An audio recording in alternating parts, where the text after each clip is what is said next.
जोश के साथ इस सुबह का इस्तकबाल कीजिए, क्योंकि आने वाली सुबह बहुत कुछ अपने में समेटे रहती है। लेकिन हमारे कई ऐसे दोस्त भी होते हैं जो गुजरे हुए कल के साए में जीते हैं। उनके दिल में कड़वाहट होती है गुजरे हुए पल की। तो ऐसे दोस्तों से मैं कहना चाहूँगी कि हमेशा दिल में ये यकीन रखिए कि जो आने वाला पल है वो गुजरे हुए कल से कहीं भी और ज़्यादा बेहतर ही नहीं बेहतरीन होगा। इसलिए पूरे जोश के साथ इस्तकबाल कीजिए इस सुबह का और आने वाले वक्त के लिए नई प्लानिंग करनी शुरू कर दीजिए। और पूरे जोश और जुनून के लिए हमें चाहिए कि हमें सकारात्मक यानी कि पॉजिटिविटी से लबरेज रहना चाहिए। इसलिए हम अपने पहले ही सेगमेंट में आपको रूबरू करवाते हैं अपने आज के विचार से। तो आइए देखते हैं क्या कुछ खास है हमारे आज के सुविचार में।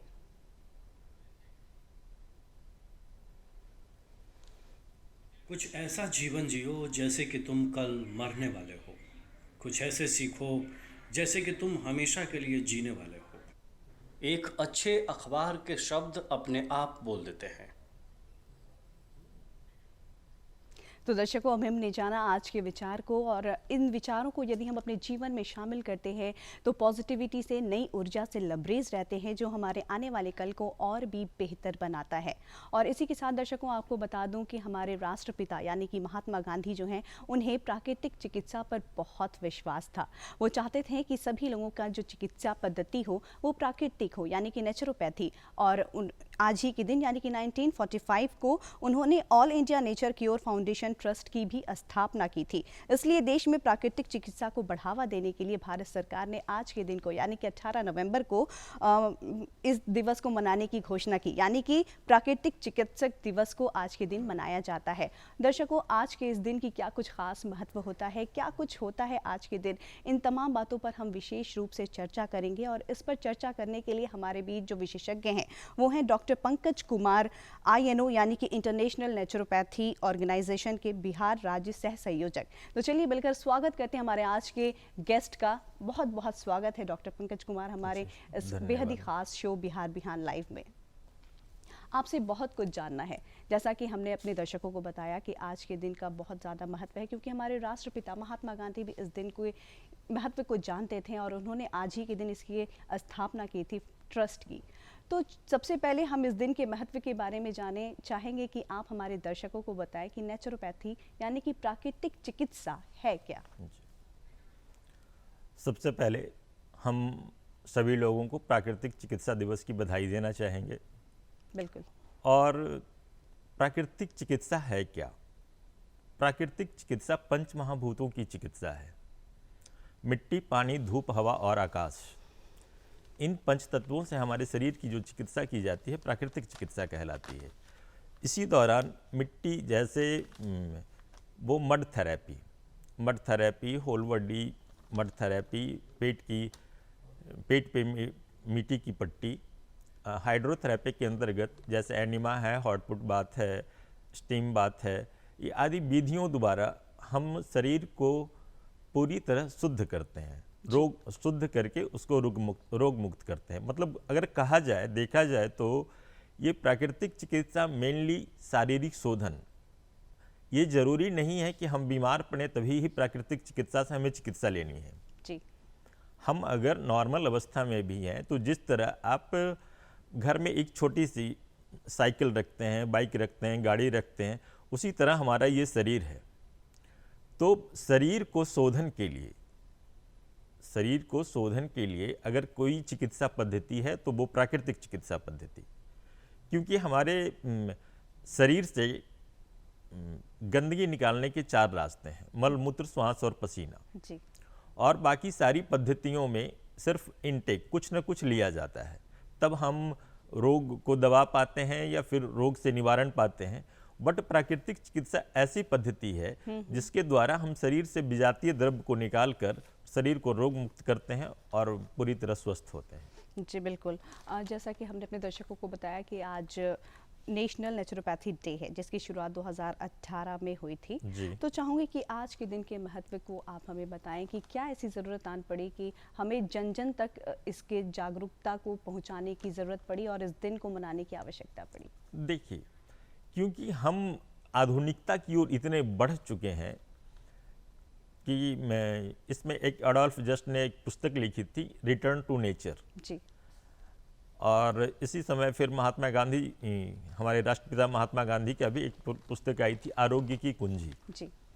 जिसमें उन्होंने बताया कि अगर हमें वास्तविक में अगर स्वास्थ्य लाभ प्रदान करना है, या हम अगर अपने देश के अपने हर एक घर तक अगर किसी चिकित्सा पद्धति को पहुंचा सकते हैं, तो वो प्राकृतिक चिकित्सा पद्धति है।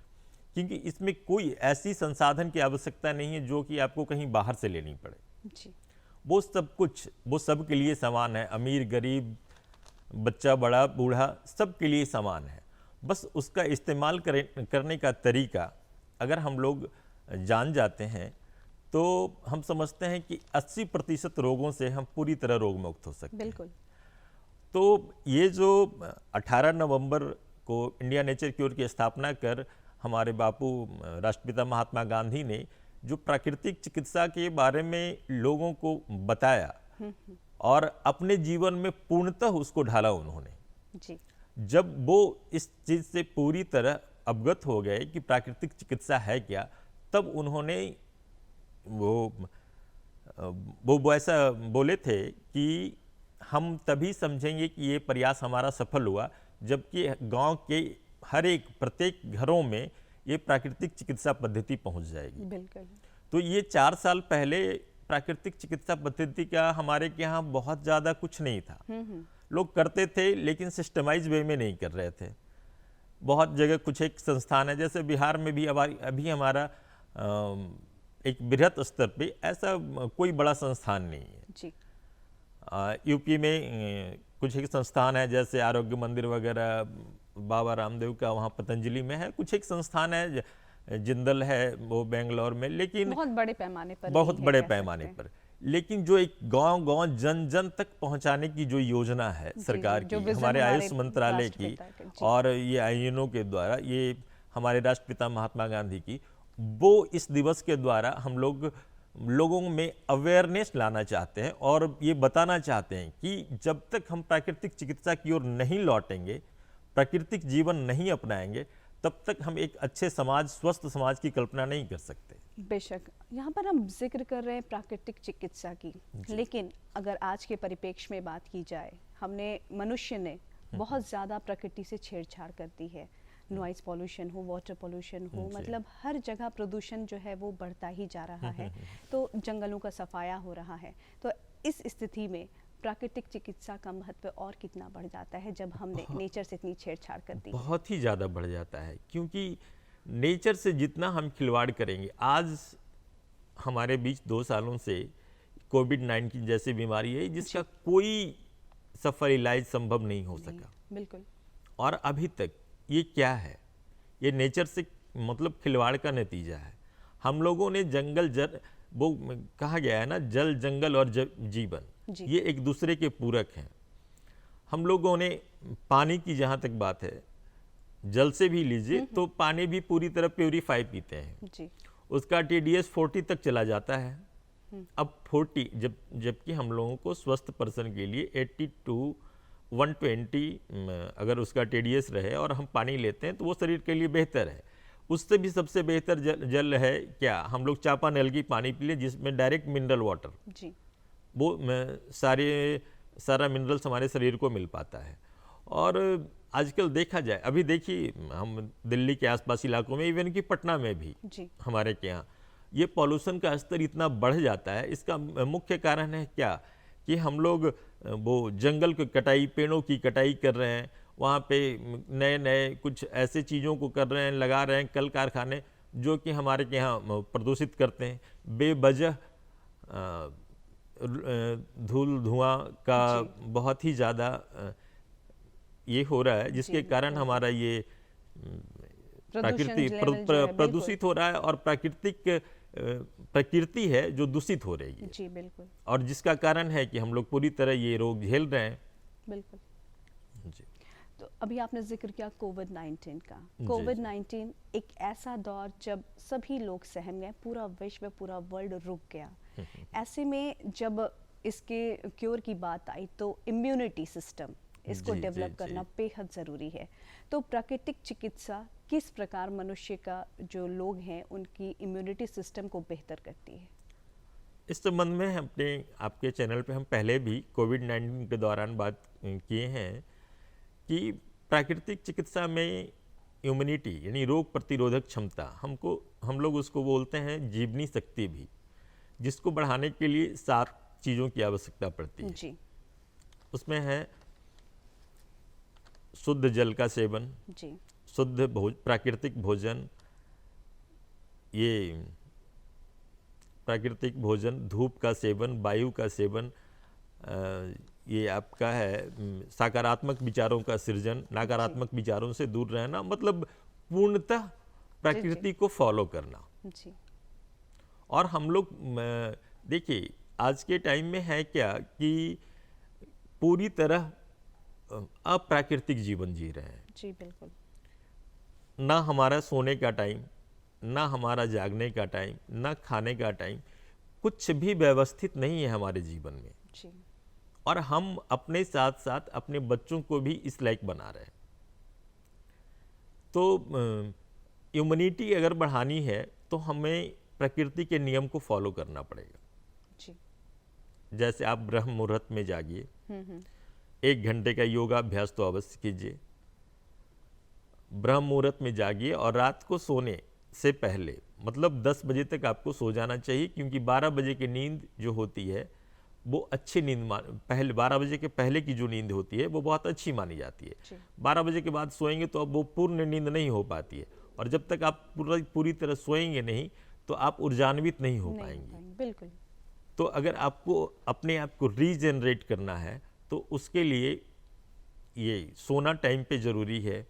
वायु का सेवन का तात्पर्य हो जाता है कि सुबह में ब्रह्म मुहूर्त में 1 घंटा टहलना, उस दौरान जो ऑक्सीजन का लेवल होता है काफ़ी अपर लेवल पे, हाँ, तो वो 1 घंटे का जो टहलना होता है वो हमारे फेफड़े को ऑक्सीजनेट करता है, और वो 1 घंटा जो फेफड़ा ऑक्सीजनेट रहता है वो 24 घंटे हमारे बॉडी को ऑक्सीजनेट करता रहता है। और इसके अलावा देखिए जैसे अगर अभी का जो सीजन है तो उसमें गाजर, पालक और चुकंदर, अगर प्रातः सुबह के टाइम में अगर इसका 1 गिलास जूस लिया जाए तो ये भी रोग प्रतिरोधक क्षमता को बढ़ाने में बहुत ही कारगर है। और ये इससे हमारा शरीर का भी शुद्धिकरण होता है, इम्यूनिटी पावर भी बढ़ती है और शरीर में स्फूर्ति आती है। यानी कह सकते हैं कि ज़रूरत है हमें अपने लाइफ स्टाइल को चेंज करने की, और बहुत सारे जो सीजनल फल निकलते हैं उन्हें हमें अपने आहार में शामिल करने की। दर्शकों, आज हम अपने इस कार्यक्रम में जिक्र कर रहे हैं हम सबकी जुड़े सेहत से सवालात के ही बारे में, और जान रहे हैं प्राकृतिक चिकित्सा के बारे में, जिस पर विशेष रूप से चर्चा कर रहे हैं हमारे साथ डॉक्टर पंकज कुमार। तो चलिए उनसे ये जो बातों का सिलसिला है उसे आगे बढ़ाते हैं और जानते हैं कि नेचुरोपैथी किन किन बीमारियों में कारगर साबित होता है। देखिए नेचुरोपैथी वो अगर देखा जाए तो हर एक प्रकार के रोगों में सहायक है, और नेचुरोपैथी बेसिकली किसी रोग की चिकित्सा नहीं करती है जी। ये रोगी की चिकित्सा करती है। रोगी मीन्स शरीर की चिकित्सा।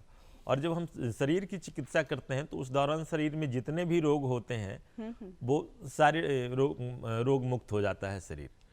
तो अगर देखा जाए तो खास करके क्रॉनिक डिजीज जैसे शुगर है, आपका उच्च रक्तचाप हुआ, मोटापा है, कब्ज है, ये सारे रोगों को बेसिकली ये तो रोग हो गया जी। लेकिन अगर देखिए और अगर दूसरे तरफ इसको देखते हैं कि इमरजेंसी केसेस के लिए नेचुरोपैथी नहीं है जी। जहां आपको ऑक्सीजन की आवश्यकता पड़ती है, आपको एक्सीडेंटल केसेस होते हैं तो वहाँ पे एलोपैथ सबसे बेहतर चिकित्सा है।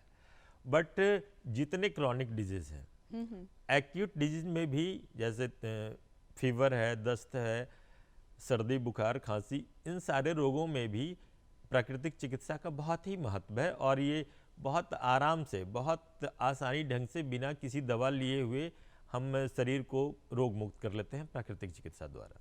बिल्कुल। यहाँ पर जिक्र किया आपने एलोपैथी का, तो बहुत सारी पद्धति है जिससे हम इलाज करते हैं। हो गया आपको जाके एलोपैथी, होम्योपैथी, आयुर्वेद, योगा, बहुत सारी पद्धति है, और हर पद्धति में हर इसमें उनका अपना अपना एक ये होता है कि जो रोग हुए हैं उसका कारण ये है। तो हर पद्धति में रोग का कोई ना कोई कारण होता है, कोई ना कोई कारक होता है। अगर बात करें प्राकृतिक चिकित्सा की तो इसमें रोग का कारक किसे माना जाता है? देखिए, प्राकृतिक चिकित्सा में कोई रोग का कारक है विजातीय द्रव्य का होना। जी। और ऐसा कहा भी जाता है कि जिस पद्धति में तीनों चीज शोधक, सामक और पूरक अवेलेबल है, वो पद्धति सर्वश्रेष्ठ चिकित्सा पद्धति मानी जाती है। जी। शोधक कहने का अर्थ हुआ शरीर का शोधन, सामक उसको नष्ट करना और पूरक उसको बाहर निकालना। और ये तीनों विधियां हमारे प्राकृतिक चिकित्सा पद्धति में है। जी। और रोग का कारण हमने बताया विजातीय द्रव्य का होना, यानी शरीर के अंदर जब गंदगी है, न हम रोग के कारण को जीवाणु, बैक्टीरिया या वायरस या कीटाणु नहीं मानते। इसलिए नहीं मानते, प्राकृतिक चिकित्सा नहीं मानती है, क्योंकि अगर शरीर में गंदगी है तभी बैक्टीरिया वहां पे पनपेगा। जी। हमारे अंदर लो इम्यूनिटी है तभी वो वायरस आके हम पे अटैक डालेगा। जी। तो अगर हम अपने आप को पूरी तरह इंटरनल स्वच्छ रखते हैं, प्राकृतिक जीवन जीते हैं, तो शायद हम कभी रोग के चक्कर में ही नहीं पड़ेंगे। जी, बिल्कुल, ये बहुत बड़ी बात है कि हम रोग मुक्त रहें। इसके लिए खुद को फिट रखना होगा, इम्यून सिस्टम को डेवलप करना होगा। ये बहुत ही अच्छी बात आपने बताई। आपने जिक्र किया था कि क्रोनिक डिजीज़ जैसे कि मोटापा, शुगर, बीपी, इन सारी बीमारियों का इलाज प्राकृतिक चिकित्सा में उपलब्ध है। जी जी। तो आज ये समस्याएं जो हैं वो बहुत ज़्यादा कॉमन हो गई हैं। बहुत ज़्यादा लोगों में इन समस्याओं से वो दो चार हो रहे हैं। तो कैसे करते हैं उनका इलाज? देखिए, प्राकृतिक चिकित्सा पद्धति में जब हमारे पास सबसे पहले लोग आते हैं तो उनको पेड़ों पर मिट्टी की पट्टी, पेट की सेंक, रीढ़ की सेंक, एनिमा, मालिश, बाष्प स्नान, कटी स्नान, सिरोधारा, ये सारे हमारे चिकित्सा पद्धति की विधियां हैं, प्राकृतिक चिकित्सा पद्धति की विधियां हैं, जिनके द्वारा उनके जो शारीरिक जो रिक्वायरमेंट होता है वो उनको दे करके और फिर से ये रोग मुक्त करते हैं। जी, यानी कि बहुत सारी विधियां हैं जिनसे उनको गुजारने के बाद वो रोग मुक्त हो जी जाते जी हैं। जी, क्या ताकि उसके द्वारा हम शरीर का शोधन कर पाते हैं। अभी पहले भी हमने आपको कहा कि शोधक, सामक और पूरक। जी।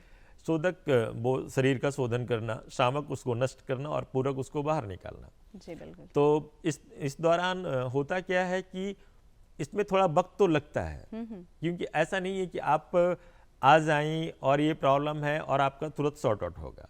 थोड़ा वक्त लगेगा, क्योंकि बीमारी तुरंत का ऐसा नहीं है।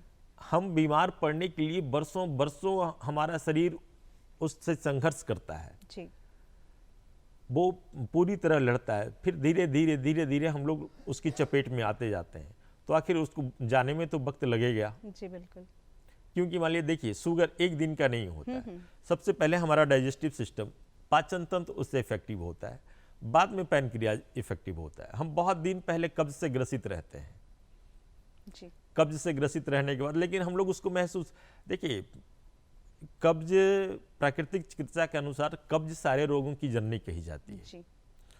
और हम समझते हैं 99% लोग कब्ज से ग्रसित हैं,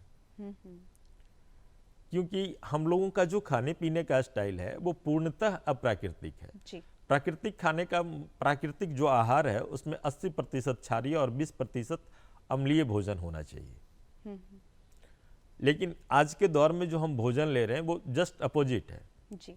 20% अल्कलाइन है और 80% एसिडिक फूड है। जी। अब इस दौरान होगा क्या कि वो कब्ज बनेगा। हम लोग गैस की दवा लेते हैं, स्टूल पास करने के लिए हम लोगों को दवा लेना पड़ता है।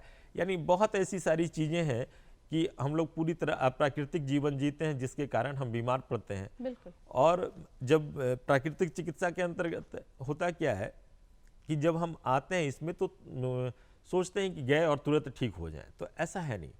प्राकृतिक चिकित्सा वक्त लेती है लेकिन यह पूर्णतः ठीक करती है। बिल्कुल। आपने बताया था कि रोग का एक बड़ा कारण कब्ज है, तो कब्ज से लोगों को कैसे छुटकारा मिले, कैसे वो रोग मुक्त हो सके, इसके बारे में आप हमें बताएं।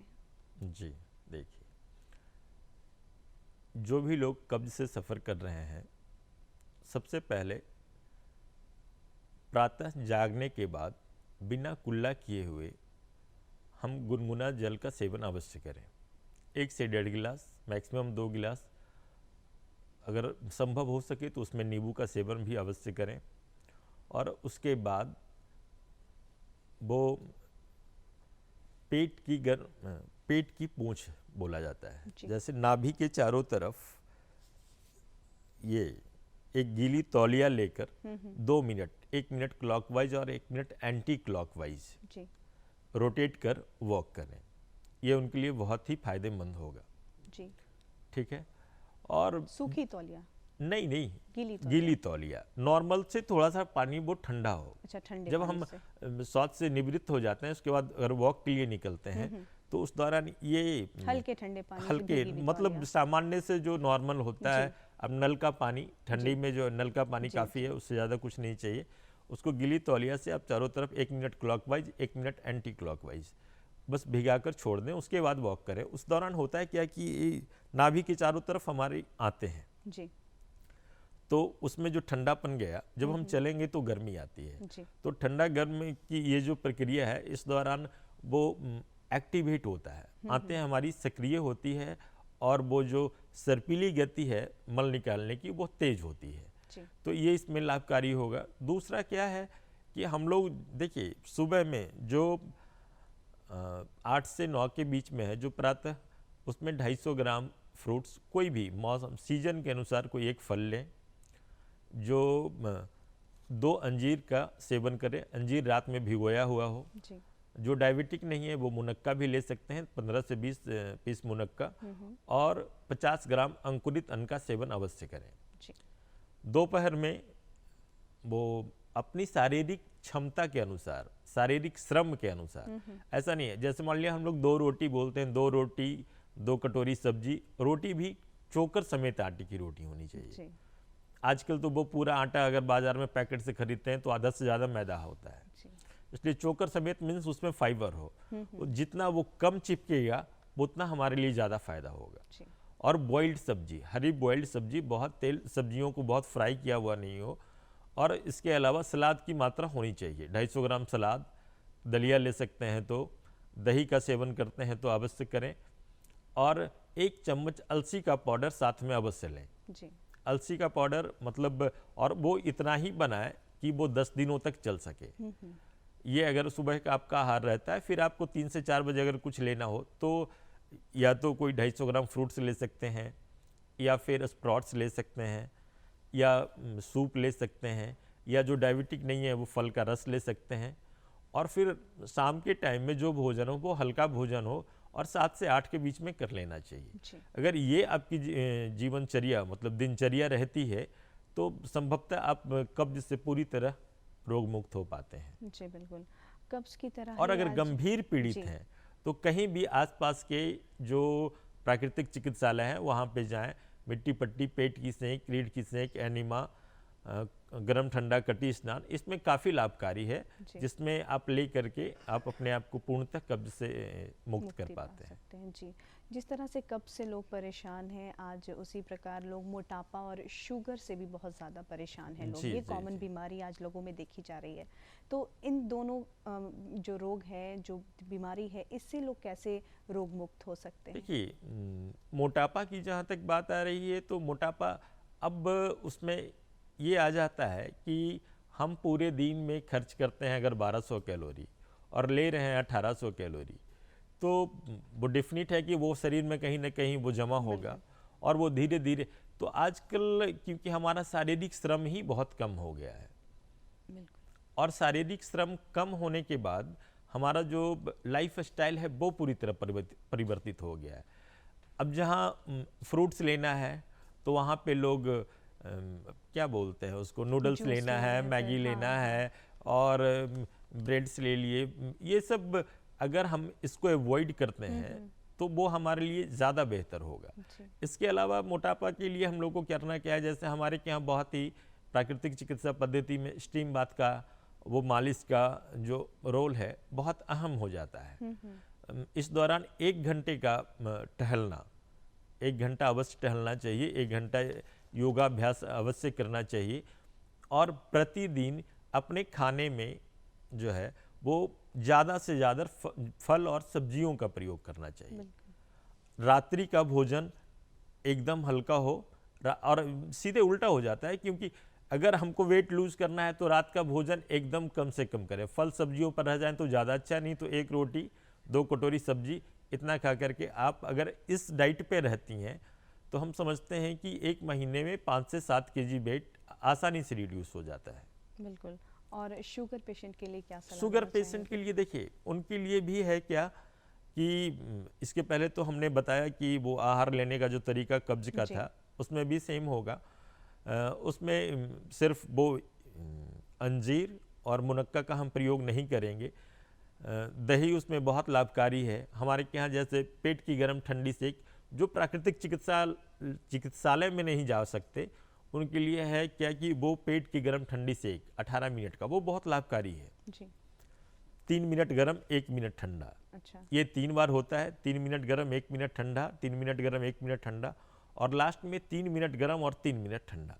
इससे हमारा लीवर, किडनी, पैनक्रियाज यानी लोअर एब्डोमेन में अवस्थित सभी अंग एक्टिवेट होते हैं और धीरे धीरे वो इंसुलिन का स्राव करना शुरू कर देते हैं, जिससे हम अपने सही अवस्था में अपने शरीर को वापस कर पाते हैं। जी। प्राकृतिक चिकित्सा जो होती है वो प्रकृति द्वारा की जाती है, जी और आयुर्वेद में भी प्राकृतिक चीज़ों का ही इस्तेमाल होता है। तो जी। प्राकृतिक चिकित्सा जो है वो आयुर्वेद से किस तरह अलग है? देखिए, प्राकृतिक चिकित्सा ही विशुद्ध आयुर्वेद है। जी। अब इसको एक अलग रूप दिया गया है। तो आयुर्वेद में है क्या कि प्राकृतिक चिकित्सा, जब तक हम दोनों में वैसा कोई बहुत ज़्यादा डिफरेंसेस नहीं है। जी। लेकिन फिर जहाँ भी पद्धति अलग अलग जी है। जी बता रहे हैं। उसमें देखिए, हमारे के यहाँ षटकर्म है योग में, प्राकृतिक जैसे हम लोग जिस क्रिया को एनिमा कहते हैं, तो उसमें पंचकर्म में बस्ती, आयुर्वेद में बस्ती बोला जाता है। जिसको हम इसमें मालिश बोलते हैं, स्वीडिश मसाज, उसमें उसको अभ्यंगम बोला जाता है। जिसको इसमें नस्य कर्म, वो दोनों में सेम है। कुंजल क्रिया है तो उसमें बमन क्रिया है। और अब थोड़ा अंतर ये आ जाता है आयुर्वेद में कि अब उसमें जो पैकेजिंग का जो चलन हो गया है, तो ये हम लोग को थोड़ा सा उससे भिन्न बनाती है। जी। क्योंकि जो दवाएं आयुर्वेद में पैक कर दी जाती है, वो प्राकृतिक चिकित्सा के अंतर्गत नहीं है।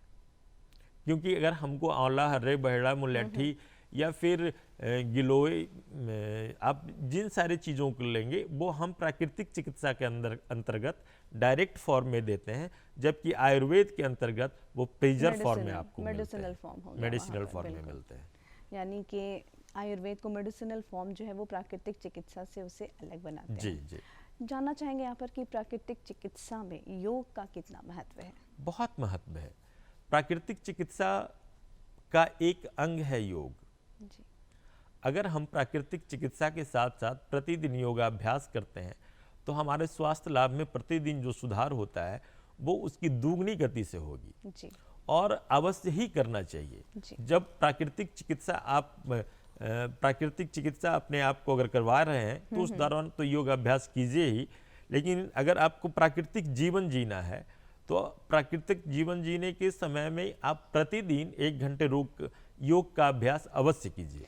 तो कौन कौन से आसन हमें करने चाहिए जिससे कि हम पूरी तरह से फिट रह सकें? देखिए, अगर हम योगाभ्यास प्रारंभ करते हैं तो स्टार्टिंग में सूक्ष्म व्यायाम, जैसे उसको बोलते हैं मुष्टिका बंध, मुष्टिका चक्र, ये रिस्ट ज्वाइंट फ्लेक्शन एक्सटेंशन, मणिबंध नमन, कोहिनी नमन, स्कंध चक्र। उसी तरह सूक्ष्म व्यायाम के अंतर्गत पैरों का आता है पादांगुली नमन, गुल्फ चक्र, गुल्फ घूर्णन, मतलब आदि सूक्ष्म व्यायामों का अभ्यास करने के बाद जी। फिर हम स्टैंडिंग पोजीशन में जब होते हैं तो त्रिकोणासन, कटी चक्रासन, ये बैकवर्ड बैंडिंग, एक पाद आसन, shoulder movement in standing position both sides, फिर सूर्य नमस्कार 5 राउंड का। लेकिन हाँ, ध्यान रखना इसमें यह है कि जैसे जो गर्दन से संबंधित है, जिनको सर्वाइकल स्पॉन्डिलाइटिस है, जी। वो गर्दन को आगे बैंड नहीं करेंगे, उस टाइप का कोई भी आसन प्राणायाम नहीं करें। जी। जो कमर दर्द की समस्या से गुजर रहे हैं वो फॉरवर्ड बेंडिंग का अभ्यास नहीं करेंगे। ठीक है। और इसके बाद हम प्राणायाम का अभ्यास करते हैं। प्राणायाम में आपका ये अनुलोम विलोम, नाड़ी शोधन प्राणायाम हो गया, कपालभाति, भस्त्रिका, ये भ्रामरी, ये प्राणायाम इतना करके हम पूरा 1 घंटे का पूरा ये एपिसोड हमारा हो जाता है। मतलब 1 घंटे में आप पूरी तरह अपने आप को योग से निरोग कर सकते हैं। जी जी अवश्य। यहाँ पर आपके बारे में थोड़ा सा जानना चाहेंगे जी, कि बिल्कुल। आपका जुड़ाव नेचुरोपैथी से कब और कैसे हुआ? ये हमारा जुड़ा 15 साल पहले, जी क्योंकि हमारे घर में हमारे नाना जी इसके बहुत ही प्रबल समर्थक हैं। जी आप समझ सकती हैं कि ये 85 साल की उम्र में और विदाउट मेडिसिन किसी भी टाइप का कोई वो दवा नहीं लेते, जी और उनको कोई भी समस्या नहीं है, न जी। शुगर की, न बीपी की, न और भी किसी टाइप की। और दूसरा क्या है कि वो बचपन से एस्थमेटिक रहे, लेकिन ये 2 दौर हमारा कोविड का गुजरा, जी लेकिन वो इससे कभी भी संक्रमित नहीं हो पाए। जी तो उनकी जो जीवनचर्या है उससे प्रेरित होकर, और उन्होंने हमें इस ओर प्रेरित Motivate किया आपको हाँ, कि इस कि सेक्ट- ये तुम जी। काम करो, तो मतलब इसकी पढ़ाई करो और ये चीज़ करो। तो मेरी भी इच्छा हुई, क्योंकि धीरे धीरे क्योंकि अब पढ़ने गए थे तो स्टार्टिंग में तो ऐसा लगता था कि ये भोजन, जिस टाइप का भोजन मिला था बॉइल्ड खाना, तो वो खैर ये हमारे लिए उपयुक्त नहीं है। जी। बट धीरे धीरे जैसे इसको अपने जीवन में ढालते गए तो आत्मसात इसका करते महत्व गए, समझ- इसका महत्व समझ में आया। बिल्कुल। और आज हम अब खुद भी स्वस्थ हैं, लोगों को भी स्वस्थ रखने में पूरी तरह कामयाब हैं। बिल्कुल, क्या बात है। चूँकि वक्त की कमी है हमारे पास, यूँ तो बातें करने के लिए बहुत सारी हैं, आपसे बहुत कुछ जानना है, लेकिन फिट रहने के लिए आप हमारे कार्यक्रम के माध्यम से लोगों को क्या संदेश देना चाहेंगे? देखिए, सबसे पहले तो आप प्राकृतिक जीवन अपनाइए। प्राकृतिक जीवन का ये मतलब नहीं है कि हम कह रहे हैं कि आप प्राकृतिक चिकित्सा कीजिए, चिकित्सा ही करवाइए। प्राकृतिक जीवन कहने का मतलब है हम प्रकृति की ओर, प्रकृति के अनुसार चलें। जी जैसे प्रातः काल में जागिए, सुबह का वायु सेवन अवश्य कीजिए। वायु सेवन का तात्पर्य है टहलना अवश्य है। हम अपने खाने में अधिक से अधिक नेचुरल चीज़ों का प्रयोग करें, फल सब्जियों का प्रयोग हो, डब्बा बंद आहार का प्रयोग कम से कम हो, और जितनी भी आधुनिकताएं है उससे थोड़ा सा दूर करके रख करके अपने आप को नेचर के करीब लाइए। आप जितने नेचर के करीब रहेंगे उतनी ही रोग मुक्त रहेंगे। बिल्कुल, जितना हम प्रकृति की तरफ झुकाव हमारा होगा, प्रकृति भी हमें उतना ही सेहत हमें जी, देगी। बिल्कुल। बिल्कुल, बहुत शुक्रिया आपका कि आपने अपना कीमती वक्त हमें दिया और हमें और हमारे दर्शकों को प्राकृतिक चिकित्सा के बारे में इतनी सारी जानकारियाँ देने के लिए आपका बहुत बहुत धन्यवाद। बहुत बहुत शुक्रिया। धन्यवाद। तो दर्शकों, आज हमने जाना प्राकृतिक चिकित्सा के बारे में और हमसे बात की डॉक्टर पंकज कुमार ने। उम्मीद करती हूँ कि आपको हमारा आज का ये अंक पसंद आया होगा। और दर्शकों, कैसा लगा आपको ये प्रोग्राम, इसके लिए आप हम तक अपने सुझाव, अपने विचार पहुँचा सकते हैं। उसके लिए आपको नोट करना होगा हमारा पता। तो फटाफट कागज़ और कलम उठाएं और नोट करें हमारा पता। हमारा पता है कार्यक्रम बिहार बिहार, निदेशक DD बिहार, दूरदर्शन केंद्र पटना, फ्रेजर रोड पटना 8,01,000। हमारा ईमेल एड्रेस है directordkpatna@gmail.com। तो दर्शकों, इसी के साथ वक्त चला है आपसे विदा लेने का, लेकिन DD बिहार अनवरत पर कार्यक्रमों का सिलसिला लगातार जारी है, इसलिए अपना प्यार और साथ यूं ही बनाए रखें। फिलहाल बिहार बिहार की पूरी टीम को और मुझे दें इजाज़त।